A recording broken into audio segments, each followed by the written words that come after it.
बदायूं से हमारे संवाददाता तारिक ने जानकारी देते हुए बताया कि थाना उधौती में एक दलित महिला को अभी तक इंसाफ नहीं मिल पाया है। दलित महिला दर-दर की ठोकरें खा रही। आखिर महिला ने क्या किया, हम ये भी बताएंगे। हम ये भी दिखाने जा रहे हैं कि महिला ने उसका किस तरीके से शोषण हुआ, जरा देखिए। बताया जा रहा है कि दलित महिला की शादी 7 वर्ष पूर्व हुई थी, परंतु पति पत्नी में विवाद हो गया। इसी बीच पीड़िता जो थी वो गांव के प्रधान के लड़के के साथ उसका अफेयर हो। बताया जा रहा है कि फिर क्या हुआ, उसका जमकर शोषण हुआ।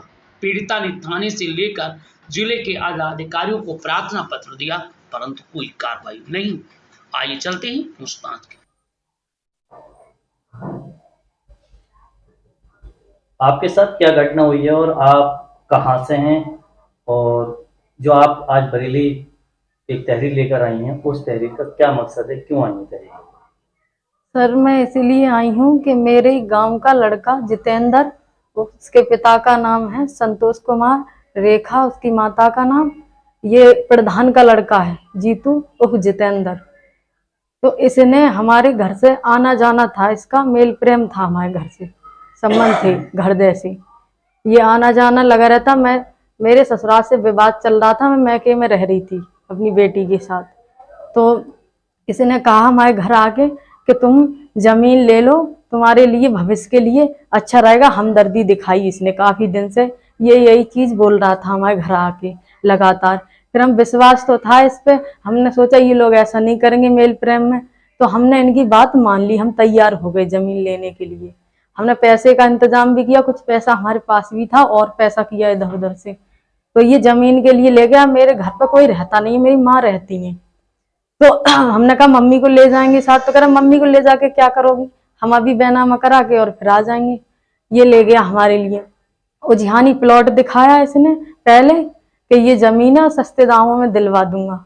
उसके बाद ले जाके इसने जमीन का पता चला, वो भी फर्जी निकली, बाद में पता चला। तो जमीन के वहां से ही ले जाके गाड़ी में बिठलवाया इसने। उसमें पता नहीं मिठाई खिलाई बैनामा के बाद इसने, पता नहीं उसमें क्या नशीला पदार्थ मिला दिया था, हमें तो होश नहीं रहा। उसके बाद यहाँ से ले गया ये बरेली। जब हमें होश आया तब पता चला है। तो हम एक कमरे में थे, जब होश आया तो हमारे शरीर पे कोई कपड़ा नहीं था, बिल्कुल नंगे अवस्था में थे। और जब होश आया तो मैंने शोर मचाना चाहा, मैं कहाँ हूँ क्या हूँ, तो क्या बोलने लगा कि ज्यादा शोर काटने की जरूरत नहीं है। मुझे वीडियो दिखाने लगा इसने, जो गंदी गंदी अश्लील वीडियो बना ली थी मेरी, बहुत गंदी गंदी, कि बोला अगर मैं जैसे कहूँ वैसे रह मेरे हिसाब से, और नहीं तो तेरी ये वीडियो वायरल कर दूंगा। और मेरी बेटी थी, उसे जान से मारने की धमकी दी, इस बच्ची को तेरी को मार दूंगा। इसने इस तरीके से हमें धमकाया और अपने घर पे बोल कि हम घूमने आए हैं। कुछ दिन बाद अपने यही कहलवा दिया इसने, मुझे डरा धमका के। उसके बाद ये हमें कानपुर ले गया और इसने वहां जाके धमका के कि वीडियो पूरी सब मैं वायरल कर दूंगा, जैसे मैं कहूँ वही कर।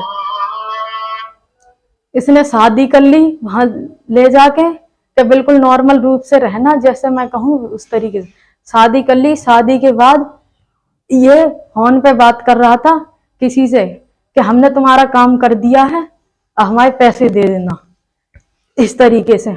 और इसकी माँ का फोन आया तो इसकी माँ कह रही, मैंने वो भी सुन ली कि इस चमरिया को वहीं जान से मारे आना, और नहीं तो ये हमें फंसवा देगी।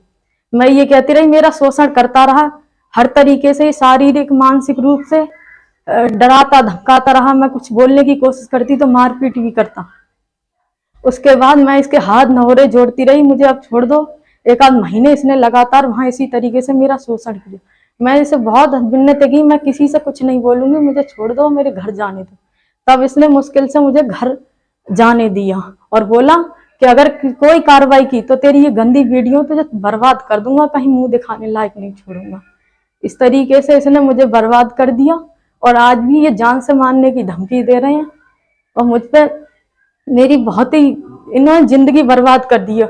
और मैं जगह जगह थाने, जब फिर इसके मम्मी से, हमारी मम्मी ने बोली ये क्या किया है आपकी लड़की ने, तो इसकी माँ और इसके पापा बोले ज्यादा मत बोलना, नहीं तो सरकार हमारी है, और नहीं तो ये जान से मरवा देंगे तेरी बेटी को।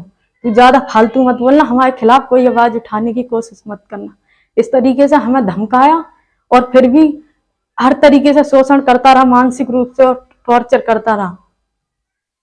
उसके बाद हम थाने में अपने भाइयों को बताई मैंने घटना, अपनी माँ को, सब। तो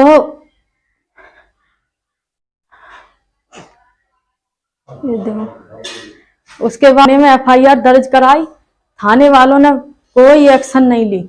हम 2-3 बार थाने गए, हाथ जोड़े, मिन्नतें की, उसके बाद भी ये कह दिया इसमें हम तुम्हारी कोई मदद नहीं कर सकते, जाओ यहाँ से, तुमने शादी की है उससे और कुछ नहीं है, तुम उगैती थाना है।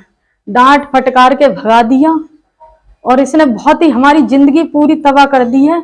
और हम बदायूं भी गए SSP ऑफिस, वहां से भी कोई कार्रवाई नहीं की।